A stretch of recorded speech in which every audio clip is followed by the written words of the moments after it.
أعوذ بالله من الشيطان الرجيم بسم الله الرحمن الرحيم رب اشرح لي صدري ويسر لي أمري واحلل عقدة من لساني يفقهوا قولي اللهم فقهنا في الدين اللهم فقهنا في الدين آمین یا رب العالمین. السلام علیکم ورحمۃ اللہ وبرکاتہ. آج کی اچانک بارش سے یہ پتہ لگا کہ انسان جو ہے نا قدرت کے آگے بہت کمزور ہے. جب بھی کبھی آپ کے سارے پلانز ایسے گرے جیسے بال مار کے بچے بلاک نہیں گرا دیتے, تب مجھے حضرت علی رضی اللہ تعالیٰ عنہ کا وہ قول یاد آتا ہے کہ بے شک میں نے اپنے ارادوں کے ٹوٹنے سے اپنے رب کو پہچانا. آپ نے ایک پلان بنایا اور وہ پلان کامیاب ہو جاتا ہے. بہت کم انسان اس میں اللہ کو پہچانتا ہے. وہ تو کہتا ہے میں نے ڈیزائن اتنا اچھا کیا تھا, سب کچھ ایچ اینڈ ایوری تھنگ اتنا ناپ تول کے میں نے سب چیزوں کو کیا تھا, دیکھو وہ کام میں نے کر دیا. اصل اللہ کی پہچان تب ہوتی ہے جب آپ نے ایسے پلان بنایا ہوا ہو اور اللہ کا کوئی نیچرل, کوئی نیچر, کوئی قدرت, کوئی بات ایسی ہو جائے کہ وہ پورا پلان آپ کے سامنے ایسے پڑا ہو. تب انسان کا عقیدہ جو ہے نا رب زیادہ مضبوط ہوتا ہے کہ میرا ارادہ توڑا کس نے توڑا, بس وہی اللہ ہے جس نے توڑا. اللہ کا نام لے کر سورہ کہف شروع کرتے ہیں. میں نے اناؤنس سورہ ملک میں نے اناؤنس تو پہلے میں نے اناؤنس کیا تھا کہ آج ہم سورہ ملک اور سورہ سجدہ کو لیں گے, لیکن چونکہ آج جمعہ ہے, جمعے کی مناسبت سے کیوں نہ ہم سورہ کہف کو لے لیں. اور یہ وہ سورہ ہے جس کی آپ جب اس کا شان نزول سنتی ہیں یا اس کے بارے میں حدیث میں فضیلت سنتی ہے تو اللہ کے نبی کریم صلی اللہ علیہ وسلم کی حدیث ہمیں بتاتی ہے کہ جس نے ایک جمعے سورہ کہف پڑھی تو اگلے جمعے تک ایک نور کا حالہ بن جاتا ہے. اسکالرز کہتے ہیں بیسیکلی نور کا حالہ ہوتا کیا ہے کہ انسان کو گناہ اور ثواب صحیح صحیح نظر آ رہے ہوتے ہیں. اس کمرے میں بہت کچھ رکھا ہوا اور روشنی نہ ہو, خوب اندھیرا ہو, آپ کو مقامات سمجھ نہیں آئیں گے کہ انٹرنس کہاں سے ایگزٹ کہاں سے, آپ کو صحیح غلط نہیں سمجھ آئے گا میں اوپر بیٹھ رہی ہوں نیچے گر رہی ہوں. نور ایک ایسی روشنی کو کہتے ہیں کہ جس میں انسان کو نا گناہ اور ثواب کی تمیز آ جاتی ہے. ایک جمعے سے لے کر اگلے جمعے تک آپ اچھی چوائسز بنانا سیکھ لیں گے. اللہ تعالیٰ کے نبی کریم صلی اللہ علیہ وسلم نے اس سورہ کے بارے میں یہ بھی فرمایا کہ اس سے سکینت نازل ہوتی ہے. یہاں سے لے کر کعبۃ اللہ تک ایک نور کا حالہ بنا دیا جاتا ہے. اس سورہ کو اسپیسیفک کہا گیا کہ دجال کے فتنے سے پناہ چاہنے کی سورہ بھی ہے. اس کے کہیں آتا ہے کہ پوری, کہیں آتا ہے کہ ابتدائی 10 آیتیں, کہیں آتا ہے آخری 10 آیتیں, اور کہیں آتا ہے کہ ابتدائی اور آخری کی 10 آیات. اس کے بارے میں یہ بھی آتا ہے کہ جب دجال آئے گا اس پہ اگر یہ شخص کوئی ایمان کے ساتھ, ثابت قدمی کے ساتھ, رٹافیکیشن نہیں, اس کے دل میں کوئی روب ہو, الحمدللہ الذی انزل علی عبدہ الکتاب, اس روب سے اور جب اس وجہ سے وہ پڑھے گا تو دجال کے فتنے میں وہ شخص مبتلا نہیں ہوگا. دجال اپنا فتنہ اس کو پیش کرے گا, وہ ہیپنوٹائز بھی کرنے کی کوشش کرے گا, لیکن یہ صورت اتنی جاندار ہے ایمانی طور پہ کہ وہ اس کو ریپیل بیک کر دے گی, اس کا فتنہ بیک کر دے گی. تو اس اعتبار سے سورہ کہف بہت انپورٹنٹ سورہ ہے. ہر نبی نے, ہر رسول نے جب جس زمانے میں بھی آئے, ایک آئے, دو آئے, اکٹھے آئے, سب نے دو چیزوں سے بہت ڈرایا. ایک قیامت کے دن کی بہت پیاری پہ ایمفسائز کیا پہلے سے لے کر آخری دن تک. سیکنڈ, سب نے ایمفسائز کیا کہ دجال کے فتنے سے پناہ مانگو. کسی رسول کی ایسی دعوت نہیں تھی جس کو دجال کے فتنے سے پناہ مانگنے کا حکم نہ کیا ہو. یہ ایسا فتنہ ہے, یہ ایسا فتنہ ہے کہ بہت ہی کم لوگ ہوں گے جو اس سے بچے رہ جائیں گے. اس کے بارے میں آتا ہے کہ جب دجالی فتنہ عروج پہ ہوگا تو مرد اپنی عورتوں کو زنجیروں سے بھی باندھ کے جائیں گے تو گھروں سے نکلی پڑی ہوں گی, یعنی باہر جانے کا عورت کو اتنا پیر لگ چکا ہوگا. اور یہ ہے, ایسا ہی ہے آج کل. اور ایک چیز پہلے کلیئر کر دوں پھر ہم اس کی ترجمے کی طرف آتے ہیں. دجال ایک شخص کا نام بھی ہے اور دجال ایک تہذیب کا نام بھی ہے. صرف دجال یہ نہیں ہے کہ پتہ نہیں کس زمانے میں وہ سمندر کے بیچ سے دجال نکلے گا, وہ حقیقت ہے, وہ حدیث سے ثابت ہے کہ وہ ایز اے پرسن بیٹھا ہوا ہے کہیں پر. لیکن وہ آنے سے پہلے پوری ایک تہذیب بچھائے گا. دجال کا لفظ نکلا دجل سے, دجل کہتے ہیں دھوکے کو. آج دنیا میں کتنا دھوکا ہے, ہم ہیں کیا اور سیلفی کیمرے میں دکھتے کیا ہے, دس از دجل. ہم ہیں کیا اور آواز ہماری سی موبائل میں کچھ ایپ ڈاؤن لوڈ کریں آپ ہی کی اللہ نہ کہ بھونڈی سی آواز ہے تو ایسی سریلی آواز نکلے گی. دجل کہتے ہیں دھوکا. اور اس ٹائم جتنا دھوکا ہے دنیا میں کہتی ہوں اتنی ڈیلوژن ہے نا, جو لوگ پڑھتے ہیں سائنس انہیں پتا, یہ 3G 4G 7G اتنا دھوکا ہے کہ آپ کھڑے ہوئے ہیں خوش صحرا میں, لیکن وہ چائنا اتنا آگے, جاپان چلا گیا 7G ٹیکنالوجی کہ آپ کو ایک ٹچ فیل کروا دیا ہے کہ آپ کے سامنے سے گرین کلر کی روشنی جائے گی, آپ اس پہ یوں ہاتھ پھیریں گے آپ کو لگے گا آپ گرین پلانٹ پہ ہاتھ پھیر رہے ہیں. ایسے یوں کلک کریں گے اور رومبس میں سے ایک لڑکی نکل کے آ رہی ہے اور لڑکوں سے بات کر رہی ہے. کیا کچھ نہیں کیا جا رہا, سیکس ڈال کے نام سے ڈالز مارکیٹ میں لانچ ہو رہی ہیں, اتنا کچھ ہو رہا ہے, اتنا کچھ ہو رہا ہے. اور سب کیا ہے, آرٹیفیشیل انٹیلیجنس. وٹ از دس؟ سامنے کوئی نیوز کاسٹر نہیں بیٹھی ہوئی ہے, ایک وہ آرٹیفیشلی ڈیزائن نیوز کاسٹر, وہ ایموشنز بھی دینا جانتی ہے, اس کی فیلنگز بھی اتنا زیادہ, اتنی دجالی تہذیب. ہم جسے ٹیکنالوجی کہتے ہیں, جس ٹیکنالوجی میں دھوکا ہے, دیٹ از دجال. دجال اپنے آنے سے پہلے اپنا جال پھینکے گا. جب لوگ اس ڈیلوژن کا شکار ہو جائیں گے, ہوگا کچھ, دکھے گا کچھ, پھر کہیں جا کے دجال بائی پرسنالٹی آئے گا. اور اس کے بارے میں آتا ہے کہ اس کے ماتھے پہ کفر لکھا ہوا ہوگا, لیکن سب کو نہیں دکھے گا. کفرا ریٹن فارم میں ہوگا, کفرا. لیکن ہر کسی کی آنکھ اس قابل نہیں ہوگی کہ وہ دجال کے کفر کو دیکھ سکے. جس کے سینے میں جتنا اسٹرانگ ایمان ہوگا اس کو وہ پیپر, اس کے ماتھے پہ وہ کفر لکھا ہوا اتنا ہی کلیئر نظر آئے گا. تو انشاءاللہ تعالی اللہ کا نام لے کر سنتے ہیں. گو کہ دجال کے اوپر تو اگر حدیث میں بیان کرنا شروع کروں تو یہ پوری کلاس صرف دجال کے ذکر میں گزر جائے. اور آپ صلی اللہ علیہ وسلم اپنے صحابہ کو, اپنی ازواج مطہرات کو دجال سے اتنا ڈرایا کرتے تھے. صحابہ کہتے ہیں کہ عشاء کی نماز کے بعد ایک دفعہ اللہ کے نبی دجال کے بارے میں بتا رہے تھے کہ وہ ایسا کرے گا, ایسا. میں نے آپ کو شاید سورہ یاسین میں بتایا تھا کہ ایک شخص کو آرے سے کاٹ کے رکھ دے گا, لوگوں سے کہے گا کہ ہاں بتاؤ اپنے باپ دادا کا نام, میں ابھی قبر سے اٹھا کے کھڑا کر دوں گا. 10 دن پرانا مردہ بھی کھڑا کر دے گا, 100 سال پرانا مردہ بھی کھڑا کر دے گا. بارش اس کے ہاتھ میں ہوگی, ہاتھ چلائے گا, بارش کے بادل آ جائیں گے, پیچھے ہٹا دے گا, بارش واپس چلی جائے گی. کھیت اپنا فصل دیں گے, اس کی اجازت لیں گے. اتنی پاور ہے. دیکھیں شیطان کو کتنی پاور دی ہوئی اللہ نے, لمحے میں انسان کا ایمان اچک کر لے جاتا ہے. تو سب اللہ کی مخلوق, ہمارے لیے بطور آزمائش ہوگا. وہ اتنا اسٹرانگ دجال کیا ہوگا, اور اتنا آ کے وہ اپنی حاکمیت لے آئے گا کہ ایک ہاتھ میں کہے گا یہ دوزخ ہے, یہ جنت ہے, اور اللہ کے نبی نے فرمایا تم اس کی دوزخ میں داخل ہو جانا کہ وہ رب کی جنت ہوگی، اور اس کی جنت میں نہ داخل ہونا کہ وہ رب کی دوزخ ہوگی. یہ سارے پریکاشن اللہ کے نبی ہمیں دے کر گئے ہیں. کہیں دھوکے کا شکار، اور اسکالر جہاں تک کہتے ہیں دنیا بائی سیلف ایک دجال ہے. دھوکا ہے یا نہیں دنیا؟ اتنے تھان کے تھان کپڑے رکھے ہوئے، دوائیاں رکھی ہوئی، اور دھوکا یہ کہ میں سب پہنوں گی سب کھا جاؤں گی، اور بیچ میں موت آ جاتی ہے. عورت دنیا سے بڑا پھر کوئی دھوکے باز نہیں ہوتا. تو اللہ کے نبی نے صحابہ کو ڈرایا. ایک دن عشاء کی نماز کے بعد دجال کے بارے میں بتا رہے تھے. صحابہ کہتے ہیں ہم اتنا ڈر کے نکلے ہیں مسجد نبی سے کہ دیوار سے گھس گھس کے چل رہے تھے، اور ڈر رہے تھے کہ دیوار سے اچھل کے نہ جائے. اس ٹائم ان کو اتنا قریب لگ رہا تھا دجال. نو ٹیکنالوجی دیئر، چمچ تک نہیں آئے تھے، ہاتھ کے چمچ بھی ان کے پاس نہیں. اس لائف میں ان کو کون قریب لگ رہا تھا؟ اب بھی آ گیا تو ہم کیسے اس کا سامنا کریں گے. صحابہ کا یہ خوف ہوتا تھا. انہیں دیوار کے سائے سے لگتا تھا کہ اس کے پیچھے دجال کھڑا ہو. ہم کوئی ڈرانی سین دیکھ لیں تو ہمیں اپنا ہی سایہ جو ہے 2-4 بار چونکا دیتا ہے. ایک دن حضرت صفیہ رضی اللہ تعالیٰ عنہ کے بارے میں آتا ہے، یا حضرت سودا رضی اللہ تعالیٰ عنہ کے بارے میں، کہ وہ دجال کے ذکر سے بہت ڈرتی تھی. حضرت عائشہ ان کو ڈرا رہی تھی، بتا رہی تھی کیسا ہوگا دجال. وہ چھپی، اور ایسے چھپی کہ کہیں پر مکڑی کے جالے لگے ہوئے تھے، اس ایریا میں جا کے اندر گھس گئی. نبی کریم صلی اللہ علیہ وسلم جب وہ آئے تو دیکھا آ جاؤ سودا باہر کیا ہو گیا، تو ان کے اوپر سے مکڑی کے جالے ایسے لٹک رہے تھے. کہ اللہ کے نبی یہ لوگ مجھے دجال سے ڈرا رہے تھے. حضرت عائشہ روتی تھی دجال کو سوچ سوچ کے، فکر کرتی تھی اللہ کے نبی کیا ہوگا. تو اللہ کے نبی نے کہا کہ عائشہ اگر میرے زمانے میں دجال آ گیا تو تم سب کی طرف سے میں ایک اس کو کافی ہو جاؤں گا. لیکن اب اس زمانے میں تو نہیں آیا، اب دن بدن اور قریب ہوتا جا رہا ہے. اور اس کے لیے اللہ کے نبی نے فرمایا تھا کہ سورہ کہف جو ہے نا، بیسیکلی یہ آپ کی مدد کرے گا. یہ عربی نہیں خالی، جیسے آپ سورہ ملک اگر آج پڑھتے تو میں آپ کو بتاتی کہ ہر ایک کے لیے سورہ ملک سفارش بن کے نہیں آئے گی. ہر ایک کے قبر میں روشنی لے کر نہیں آئے گی. جس نے ساری زندگی اس کو اپنی صاحبہ بنایا ہوگا، دل سے قریب رکھا ہوگا. صاحبہ کہتے ہیں وہ جس سے خوشی اور غمی شیئر کرتا ہے بندہ، اس کے لیے سورہ ملک آئے گی بخشش اور سفارشی بن کے. سورہ کہف کے ایک شان نزول میں مشرکین کے 3 سوالات آتے ہیں. جب نبی کریم صلی اللہ علیہ وسلم کو ایز اے رسول ایکسیپٹ نہیں کیا جا رہا تھا، پہلے تو فزیکلی ان کو بلی کرنے کی کوشش کی، ان کی فیملی کو ٹارچر کیا. دیکھا نہیں بھائی نہیں، کسی طور پہ اپنا مشن نہیں چھوڑتے، تو ان سے کراس کوسچننگ شروع کر دی تھی. ثابت کر کے دکھائیں آپ نبی ہیں. اچھا چلے یوسف کا تو قصہ سنا دیں ہمیں. تو یہ مشرکین مکہ تو تھے، یہ کچھ عیسائی راہب کے پاس گئے.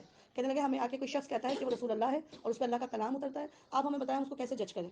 تو ان بڑے بڑے پیشواؤں نے، جنہوں نے توریت اور انجیل گھول کے پی لی تھی، انہوں نے کہا یہ 3 سوالات اس سے جا کے کر لو، یا کہیں آتا ہے کہ 4 سوالات اس سے جا کے کر لو، اور اس کی خبر سوائے رسول نبی کے کسی کے پاس نہیں ہوتی. اگر وہ اتنی پرانی ہسٹری بتا دے، جبکہ رسول اللہ نے کوئی ہسٹری کا سبجیکٹ نہیں پڑھا ہوا تھا، امی تھے، سوائے سینٹر آف مدر کے علاوہ انہوں نے کہیں سے علم حاصل نہیں کیا تھا. ان کو اگر یہ ہسٹری معلوم ہوگی تو پھر حق بجا نہیں ہوں گے. کیا کیا سوال کیے؟ خضر علیہ السلام کون تھے؟ ذوالقرنین کا کیا معاملہ تھا؟ روح کا کیا معاملہ ہے؟ اور غار والوں کا کیا قصہ تھا؟ 3 یا 4. روح کا کیا معاملہ ہے؟ روح کی کیا حقیقت ہے؟ پوچھ لو جا کے اپنے رسول سے. یہ خضر و موسیٰ کا کیا معاملہ ہے؟ یہ ذوالقرنین کون تھا؟ اس کا کیا معاملہ تھا؟ اور یہ اصحاب کہف جو 1000 سینچریز بیفور کا ایک قصہ تھا، جسے 7 سلیپرز بھی کہا جاتا ہے، ان کا کیا معاملہ تھا؟ مشرکین مکہ آئے اور سارے سوال رسول اللہ پہ داغ دیے. یہ بتا دیں ہم مان لیں گے آپ رسول ہیں. جواب ملا ہوگا تو مانے ہوں گے. اسے کہتے ہیں کہ جب دل کی آنکھ اندھی ہو جائے نا، تو بڑے بڑے معجزے دیکھ کر بھی ریجیکٹ کر دیتی ہے. نبی کریم صلی اللہ علیہ وسلم نے اپنی وحی کا جو نزول تھا نا مکے زمانے میں، وہ کبھی ایسا تھا کہ 3 دن بعد یا شاید 7 دن بعد آتا تھا ان کے پاس وحی کا کاؤنٹ. حضرت جبریل لے کر آتے تھے. جس دن یہ سوال پوچھا گیا تھا اس دن یا تو 2 دن ہو چکے تھے وحی کے گیپ کو، یا 6 دن ہو چکے تھے. یعنی ترتیب کے حساب سے رسول اللہ کو یہ لگا کہ کل آئیں گے نا جبریل، تو میں سارے سوالات پوچھ لوں گا جو تم مجھ سے پوچھ کے جا رہے ہو. اللہ کے نبی نے کہا آپ جاؤ، کل آنا مجھ سے ان کے جواب لے جانا. اب مجھے نہیں پتا، لیکن اللہ کو تو پتا ہے نا. اور ہوا کیا کہ اللہ کے نبی کریم صلی اللہ علیہ وسلم انشاءاللہ کہنا بھول گئے. اگر اللہ نے چاہا تو ایسا ہو جائے گا. اب کیا ہوا؟ 3 دن بھی گزر گئے، 7 دن بھی گزر گئے. آپ صلی اللہ علیہ وسلم کی ایسی تربیت کی گئی کہ اللہ تعالیٰ نے تو وہی نہیں بھیجی. اور پھر کہا اے نبی آپ ایسا نہیں کہیں کہ میں کر دوں گا، کہیں کہ اگر اللہ کا حکم ہوا تو میں کر دوں گا. یعنی ذرا ذرا سی بات پہ ان کی بھی کیا کر دی جاتی تھی؟ تربیت کر دی جاتی تھی، اصلاح کر دی جاتی تھی. نیت کر لینا کہ کر دوں گا، جی میں یہ کام کروں گا. ہاں، اس میں نیت کریں. نیت لیکن کوشش کریں منہ سے کریں تاکہ یہ بچیاں تربیت لیں. اب ہم کیا ہے، ہم کوئی کام کرتے ہیں تو یعنی میری بھی کوشش ہوتی ہے، میں کہ میں یہ کام کر رہی ہوں تو انشاءاللہ تعالیٰ میں کام کر لوں گی. انشاءاللہ بالکل اس طرح کا بالکل. ہوگا کا اور پھر کچھ بھی ہو. انشاءاللہ کا مطلب ہوتا ہے آپ نے کہا ہو جائے گا لیکن نہیں ہوا تو اگر اللہ ہی کی طرف سے نہیں ہونا، یہ بھی بڑا مسئلہ ہے. ہم انشاءاللہ کہتے تو یقین ہے ہم کر دیں گے، اگلے والا یقین ہے ہو جائے گا.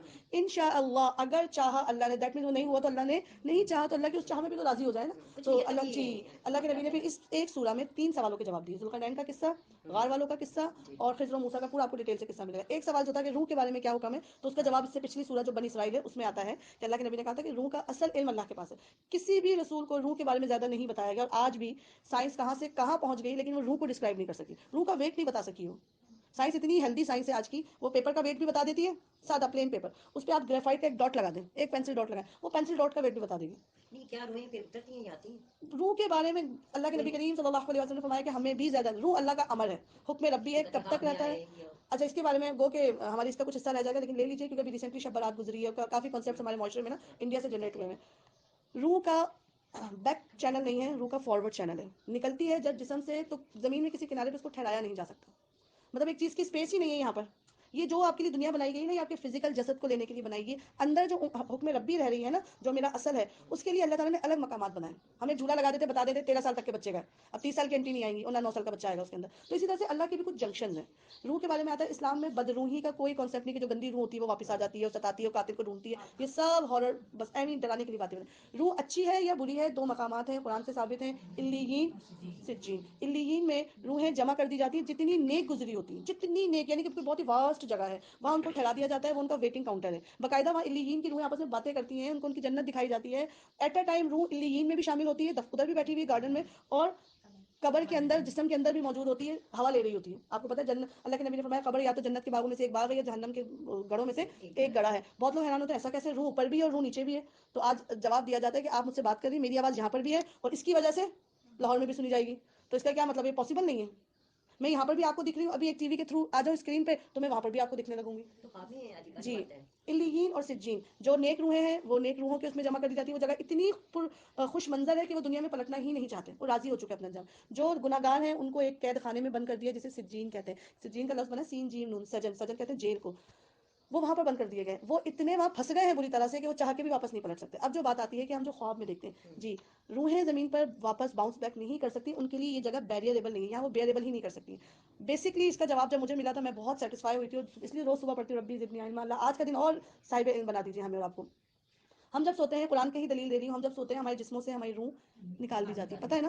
ہمارے یہاں ناف سے نکلنا شروع ہوتی ہے، منہ سے لٹک رہی ہوتی ہے. یہاں پر ایک کنارہ ہوتا ہے اور ایک اللہ کے حکم سے اللہ کے پاس ہوتا ہے. جس کو اللہ تعالیٰ نے نیند کے بعد زندہ کرنا ہوتا ہے، وہ اوپر والے سرے کو کاٹ دیتا ہے تو روح منہ حلق سے واپس ناف کی طرف چلی جاتی ہے. انسان صبح تعالیٰ الحمدللہ الذی احیانا بعد ما اماتنا، یا اللہ میں تو مر گیا تھا، تو نے مجھے زندہ کیا. اور جس کو سوتے سوتے موت آنی آتی ہے، اس کے نیچے والا حصہ کاٹ دیا جاتا ہے، روح اوپر کی طرف لے لی جاتی ہے. اب جب ہم سوتے ہیں اور ہمیں خواب میں مردے یا تو اچھی حالت میں ملتے ہیں، یعنی کہ اکثر دیکھا ہے ہم نے میں نے اپنے خود دادی کو دیکھا کہ وہ گرین کلر کے کارپیٹ پہ موتیے کی لڑی بنا رہی ہیں، اور اتنا مطلب بہت ہی شہانہ خواب دیکھا تھا میں نے. اللہ کرے وہ اس سے بھی پیاری جگہ پہ ہوں. ایسے ہم نے اپنے ایک اور ساتھی کو ایسے خواب میں دیکھا، کسی کو ہم نے تکلیف میں دیکھا. ایسا بھی میں نے ایک دفعہ خواب دیکھا تھا کہ ہمارے کو جاننے والوں کا ایک بازو جل رہا ہے، وہ مستقل جل رہا ہے.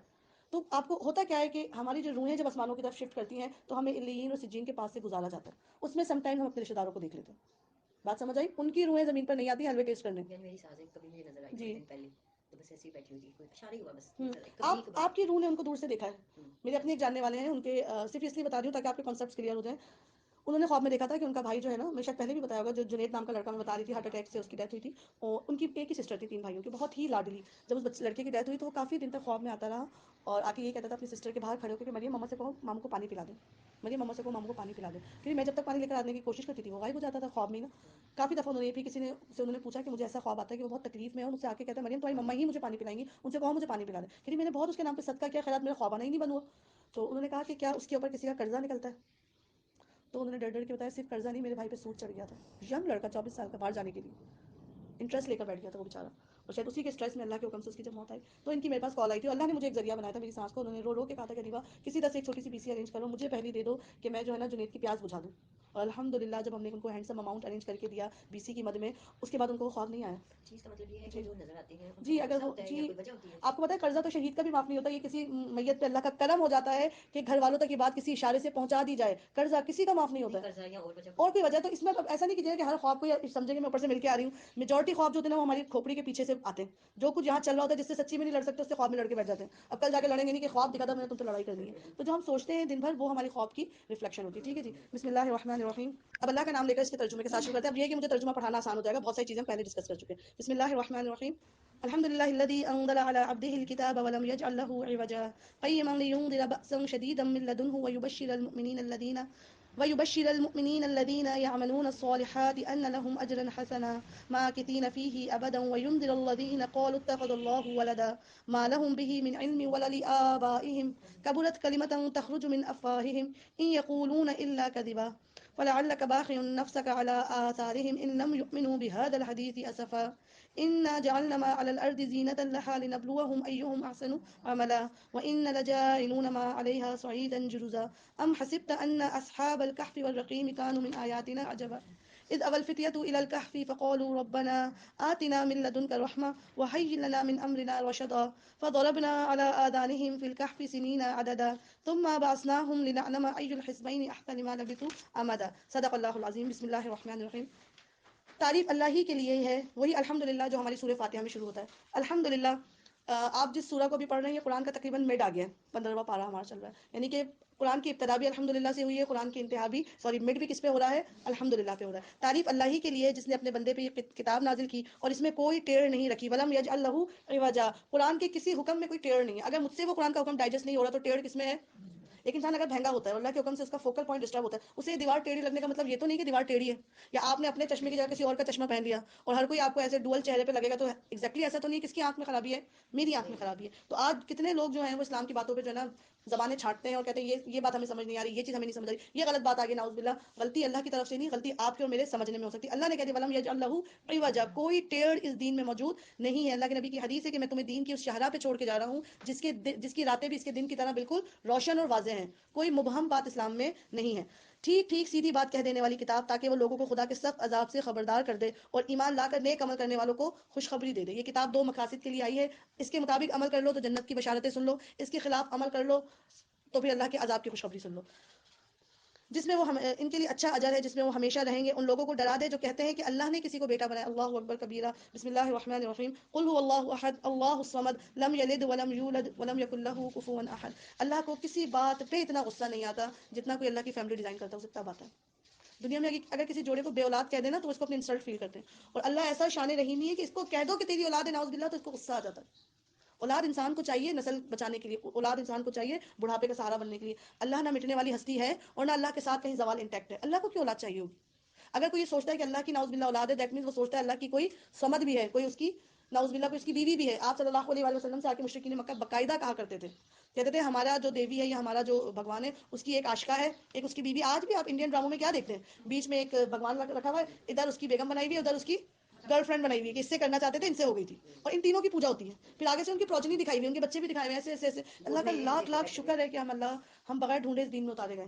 اگر ذرا سی ہماری ٹرانسفر فائل چلی جاتی نا انڈیا میں اور ہم وہاں جا کے ڈلیور ہو جاتے تو اللہ معاف، جس گائے کا گوشت ہمارے لیے حلال ہے اس کا پیشاب پی رہے ہوتے ہیں، اس کی پوجا کر رہے ہوتے ہیں۔ کس چیز پہ اللہ کا شکر ادا کریں کہ اللہ تو نے بائے برتھ ایک مسلمان گھرانے میں پیدا کیا۔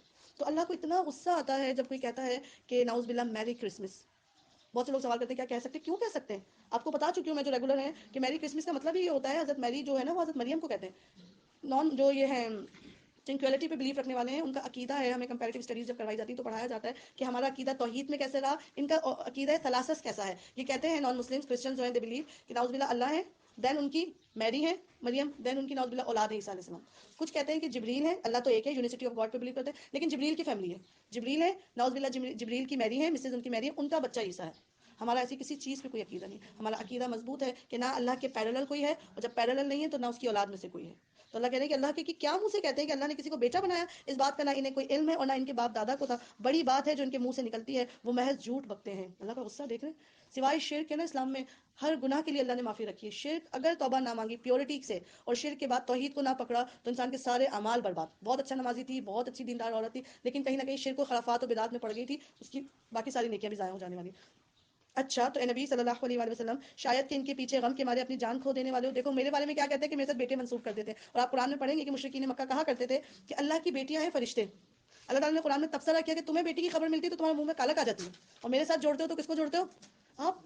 کیا جواب اور کیا اللہ کا تبصرہ ہوتا ہے سبحانہ و تعالیٰ کا کہ اچھا تمہیں خبر ملتی ہے بیٹی آئی تو منہ بھی سڑ جاتا ہے، اور میرے ساتھ کس کو ایفیلیٹ کرتے ہو؟ بیٹی کو۔ پھر کبھی کہتے تھے کہ یہ سفارشی ہیں، جتنے بھی ملائکہ ہیں، ایک قبیلے کا یہ کانسیپٹ تھا کہ جو بات بیٹے نہیں منوا سکتے وہ بیٹیاں منگوا دیتی ہیں، اور ایسا ہوتا ہے ہماری بھی فیملیز میں، بیٹیاں باپ سے زیادہ اٹیچ ہوتی ہیں، امی بھی ان سے کام کروا دی ہوتی ہیں اپنے، میرا بھی دل چاہ رہا ہے میرے لیے بھی منگوا لو۔ تو وہ کہتے تھے کہ ملائکہ جو نہیں نعوذ باللہ اللہ کی بیٹیاں ہیں، جب یہ اوپر کی طرف چڑھیں گی تو جا کے ہماری سفارشیں لگا دیں گی۔ یہاں سے یہ قرآن میں مختلف تبصرے اللہ تعالیٰ دیتے ہیں۔ پھر اللہ تعالیٰ نبی کریم صلی اللہ علیہ وسلم کی دل کو جو ہے نا تسلیاں دے کر کہہ رہے ہیں اے نبی اس امت کے پیچھے اپنی جان ہی کھو دو گے، کس بات پہ کہ اگر یہ اس تعلیم پر ایمان نہ لائے۔ واقعہ یہ ہے کہ جو کچھ سر و سامان بھی زمین پر ہے اس کو ہم نے زمین کی زینت بنایا ہے تاکہ ان لوگوں کو آزمائے کہ ان میں سے بہتر عمل کرنے والا کون ہے۔ آپ صلی اللہ علیہ وسلم جو رات رات بھر روتے تھے، جو ان کے ٹخنے سوج جایا کرتے تھے، وہ اپنے گناہ کے لیے خالی نہیں کہ مجھ سے کوئی کمی پیشی ہو، وہ کس کی غم میں رویا کرتے تھے؟ اور اللہ کے رسول اللہ سے کتنی محبت تھی، کس کے لیے رو رہے ہو رسول؟ اتنا روگے اتنا روگے اتنا روگے؟ خبر دی کہ آدھی امت بخشی جائے گی، پھر کہا کہ نہیں سب کو میں جنت دکھا دوں گا آپ کی نسبت سے، لیکن ایٹ لیسٹ اپنے آپ کو تو رکھے تازہ دم۔ آپ صلی اللہ علیہ وسلم رات رات بھر اس امت کے لیے روتے تھے، جب دنیا سے جا رہے تھے تو آخری الفاظ بھی رسول اللہ کے یہی تھے کہ میرے بعد میری امت کا کیا ہوگا۔ قیامت کے دن اللہ بارہا رسول اللہ سے کہیں گے کہ جائیں آپ اپنے ممبر پہ بیٹھ کر جنتوں کو پہنچ جائے۔ اللہ کے نبی سے ممبر پہ اپنا ہاتھ ٹکا دیں گے اور تب تک ہلیں گے نہیں کہ اگر میں بیٹھ گیا نا تو میں چلا جاؤں گا جنت میں، پیچھے میری امتیوں کے ساتھ کیا ہوگا۔ یہ امتی ایک منٹ میں فارغ کرتے ہیں اس محبت کو۔ ہماری ٹیچر کہتی تھی کہ ادیبہ اگر تمہارے لیے اللہ کے نبی 1450 سال پہلے روئے تو چلو تمہیں پتہ نہیں تھا، لیکن کیا کرو گے اگر قیامت کے دن تمہیں پکڑا دے کر انہیں پھر سے رونا آ گیا تو؟ اب تو وعدہ کرو ان کو نہیں رلاؤ گی، کچھ تو ایسے عمال کرو کہ قیامت کے دن وہ فخر سے کہیں کہ میری امت کھڑی ہوئی ہے۔ تو اللہ تعالیٰ کہہ رہے ہیں کہ بیسیکلی ہوا کیا ہے کہ ہم نے جتنا ساز و سامان اس دنیا والوں کو دیا ان کے لیے ایک زینت بنایا ہے۔ زینت کہتے ہیں وقتی خوبصورتی کو۔ ایک گملے میں کتنا اچھا کلرفل پودا جو کھلتا ہے، پھول کتنے دن تک رہتا ہے؟ کچھ دن تک، پھر اس کے بعد ایک نئی کومپل لگتی ہے، ایک نیا پھول آ کے کھڑا ہو جاتا ہے۔ اللہ کہنے کہ ساری زمین کو ہم نے ان کے لیے زینت بنا دیا، اور جس کے پاس جتنی دنیا ہے وہ اتنا ہی آزمایا جا رہا ہے کہ یہ ساری دنیا دی کیوں ہے کہ ان میں سے کون بہتر عمل کرنے والا ہے۔ آخر اس سب کو ہم ایک چٹیل میدان بنانے والے ہیں۔ فائنلی قیامت کے دن زمین کی ساری زینت ختم، ایک کنارے سے اللہ زمین کو ایسے پکڑ کے شیک کرے گا، زمین سیدھی۔ کل ہم پڑھ چکے تھے اس چیز کو ڈیٹیل سے کہ سارے ابھی ایک ہال بن رہا ہوتا ہے نا، اتنا حسین اسٹیج ڈیکوریٹ ہو رہا ہوتا ہے، اور 12 بجنے لائٹیں بند، پھول گملے اتارو، وہاں سے چٹیل پڑا ہوا ہوتا ہے وہ، ایسے ہی زمین کے ساتھ بھی ہوگا۔